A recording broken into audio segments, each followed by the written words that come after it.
अच्छे लोगों के साथ हमेशा बुरा क्यों होता है?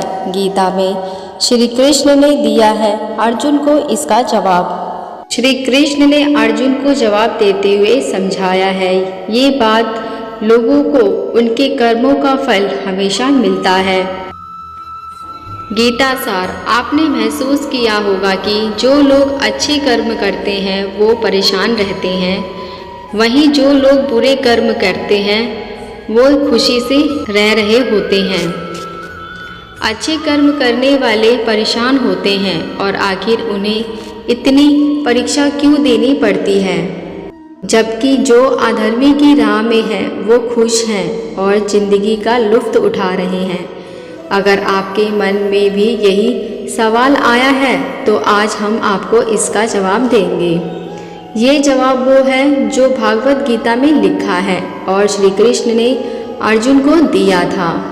भागवत गीता में वर्णित कथा के अनुसार जब भी अर्जुन के मन में कोई दुविधा होती थी तो वो श्री कृष्ण के पास पहुंच जाते थे। एक बार की बात है, अर्जुन ने भगवान श्री कृष्ण के समीप आकर कहा कि वो दुविधा में है और इसका जवाब वो श्री कृष्ण से चाहते हैं।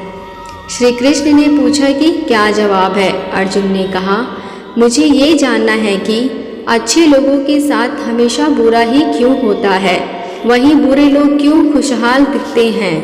अर्जुन के मुंह से ऐसी बातें सुनकर श्री कृष्ण मुस्कुराए और कहा, मनुष्य जैसा सोचता है और महसूस करता है वैसा कुछ नहीं होता है, बल्कि अज्ञानता की वजह से वो सच्चाई नहीं समझ पाता है। अर्जुन उनकी ये बात समझ नहीं पाया। उसके बाद श्री कृष्ण ने क्या कहा वो जानते हैं। श्री कृष्ण ने अर्जुन से कहा, पार्थ, मैं तुम्हें एक कथा सुनाता हूँ, उसे सुनकर तुम समझ जाओगे कि हर प्राणी को उसके कर्म के हिसाब से ही फल मिलता है। प्रकृति हर इंसान को अपनी राह चुनने का मौका देती है और वो इंसान की इच्छा पर निर्भर करता है कि उसे धर्म की राह चुननी है या अधर्म की। कथा शुरू करते हुए श्री कृष्ण ने कहा, एक नगर में दो पुरुष रहा करते थे। एक पुरुष व्यापारी था जिसके जीवन में धर्म की बहुत महत्वता थी। वो पूजा पाठ में यकीन रखता था। वो हर रोज मंदिर जाता था और दान धर्म भी करता था और हर रोज भगवान की पूजा करता था। वहीं दूसरा पुरुष बिल्कुल विपरीत था। वो हर रोज मंदिर तो जाता था लेकिन पूजा करने नहीं, बल्कि मंदिर के बाहर से जूते चप्पल चुराने। उसे दान और धर्म से कोई लेना देना नहीं था। समय बीतता गया और एक दिन बहुत जोर की बारिश हो रही थी। इस वजह से मंदिर में पुजारी के अलावा कोई नहीं था। यह बात जब दूसरे पुरुष को पता चली तो उसने कहा कि ये सही मौका है मंदिर का धन चुराने का। मंदिर का पंडित से नज़र बचाकर उसने मंदिर का सारा धन चुरा लिया। उसी समय धर्म कर्म में विश्वास रखने वाला व्यक्ति भी मंदिर पहुंचा। दुर्भाग्य से मंदिर के पुजारी ने उसे ही चोर समझ लिया और चिल्लाने लगे। वहीं लोग एकत्रित हो गए और उसे बहुत मारा। किसी तरह वो बचते बचाते वहां से निकला तो दुर्भाग्य ने उसका साथ वहां भी नहीं छोड़ा। मंदिर के बाहर वो एक गाड़ी से टकरा गया और घायल हो गया। फिर वह व्यापारी लंगड़ाते हुए घर जाने लगा तो रास्ते में उसकी मुलाकात उस पुरुष से हुई जिसने मंदिर से धन चुराया था। उसने कहा, आज तो मेरी किस्मत चमक गई, एक साथ इतना सारा धन मिल गया। यह सब देखकर उसे बहुत बुरा लगा और उसने अपने घर से भगवान की सारी तस्वीरें निकाल दीं। कुछ सालों बाद दोनों पुरुष की मृत्यु हो गई। सामने मरने के बाद जब दोनों यमराज की सभा में पहुँचे और भले पुरुष ने दूसरे व्यक्ति को देखा तो उसे बहुत गुस्सा आया।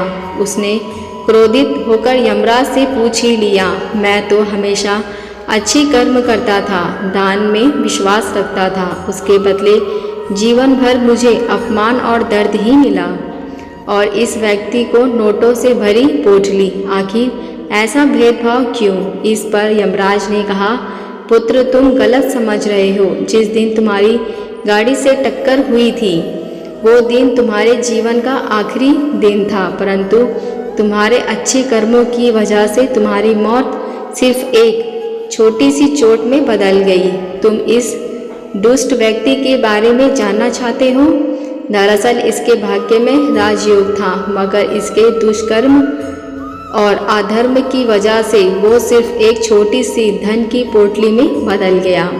कथा सुनने के बाद श्री कृष्ण अर्जुन से कहते हैं, पार्थ, क्या अब इन्हें तुम्हारे सवालों का जवाब मिल गया? ऐसा सोचना कि भगवान तुम्हारे कर्मों को नज़रअंदाज कर रहे हैं, ये बिल्कुल भी सत्य नहीं है।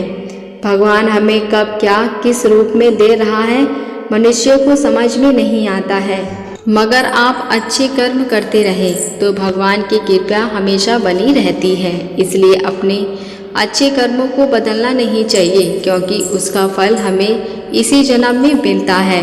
इसलिए मनुष्य का फर्ज है कि वो हमेशा अच्छे कर्म करते रहे, क्योंकि श्री कृष्ण ने गीता में भी बताया है कि किसी के द्वारा किया गया कर्म बेकार नहीं जाता है, चाहे वो अच्छा हो या बुरा। दोस्तों, अगर ये लाइन्स आपको पसंद आई हो तो मेरे चैनल को सब्सक्राइब ज़रूर करें। धन्यवाद।